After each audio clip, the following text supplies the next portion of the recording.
มีพัสดุส่งมาถึงหลวงปู่อุกิจ อธิจิตโต พุทธสถานวัดโป่งชัย ตำบลบ้านสา อำเภอเจ้าห่ม จังหวัดลำปาง จำนวน1 กระสอบเนาะ1 กระสอบ ข้างหน้าข้างนี้ข้างกระสอบเขียนไว้ส่งมาจากร้าน A.P สมุทรปราการนะสมุทรปราการซึ่งร้านนี้เป็นร้านที่คุณโยมดวงเดือนสอนชัย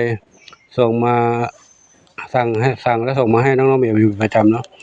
ก็ขออนุโมทนาสาธุขอบุญกุศลทั้งหลาย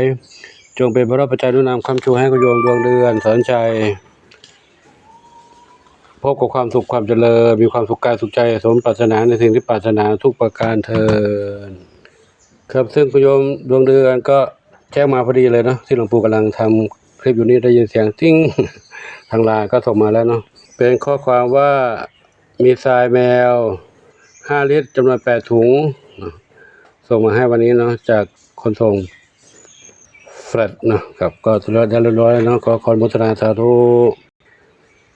สัพพิติโยวัชนุสัพพะโลโควินัสตุมาเตภวัตวันตรายโยสุขีทีคายุโกภวะอภิวาทนาสิริสนิจังพุทธาปัจจายโนจัตตารโอธรรมาวัฏันติอายุวโนสุขังพระลังนอกจากนี้คุณโยมดวงเดือนก็ได้สมทบปัจจัยมาให้น้องเหมียวได้ทำวัคซีนด้วยนะขออนุโมทนาสาธุบุญใดๆที่คุณโยมปรารถนาขอจงสำเร็จสมปรารถนาทุกประการเถิดสาธุ